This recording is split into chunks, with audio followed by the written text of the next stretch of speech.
From a kid that was obsessed with poisoning people to a young psychopath, these are the world's youngest serial killers of all time. Number 5. 14-year-old Graham Young was really interested in chemistry, particularly types of poisons. He started to experiment with poisons on his family and friends. Everyone to Graham was an experiment, even his father. Graham had put poison in his father's food. Later that night, he got so sick that he thought it was the virus. That was just a stepping stone for Graham. He later tried it again on his stepmother. By adding poisons to her tea, she became very ill. She eventually died months later. Graham was convicted of poisoning his stepmother in 1962. He was sent to Broadmoor Mental Hospital for rehabilitation. Ironically, he learned about toxic poisons while there. Graham eventually killed another person from poison. He was released from the hospital at 23. Unknown to anyone, he continued poisoning people. During that time, he poisoned about 70 more people before getting caught. He was convicted and sent to prison, where he died in a cell at 42. Some say he poisoned himself as a final moment of mercy. Number 4.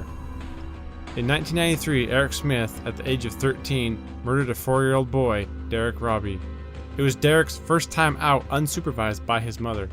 Erik had lured Derek into a deserted park. He then began to choke and sexually assault Derek with a tree branch. Erik then dropped large rocks on Derek's head, killing him. Erik totally confessed to the murder and was sentenced to 9 years in prison. To this day, he has been denied parole. Number 3. Marybelle, at the age of 11, murdered 2 boys in England.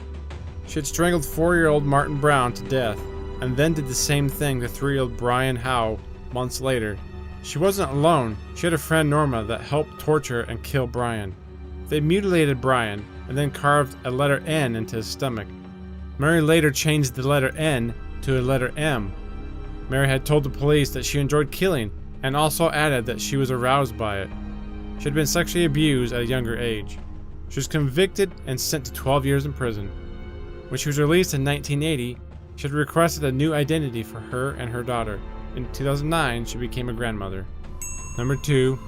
Jonathan Abels and Robert Thompson were best of friends at the age of 10 in 1993. One particular day, they decided to skip school. Looking for something to do, they came across 3-year-old James Bulger.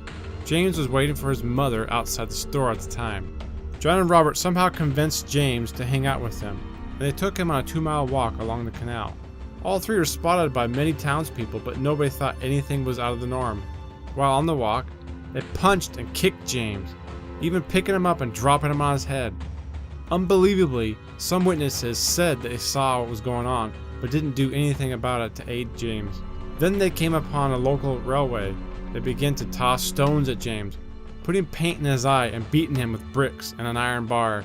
They took it even further and sexually assaulted him, just before they put his body on the railroad tracks and covered his bleeding head with bricks. James' body was then run over by a train. 2 days later, his body was found. John and Robert were only identified from the CCTV cameras, and they were convicted for murder. Shockingly, they were released in 2001. Number 1. Jesse Pomeroy is the first recorded youngest killer in history to be convicted of first-degree murder. In 1874, at the age of 14 years old, he kidnapped and killed 10-year-old Katie Curran. This was not his first time being a psychopath.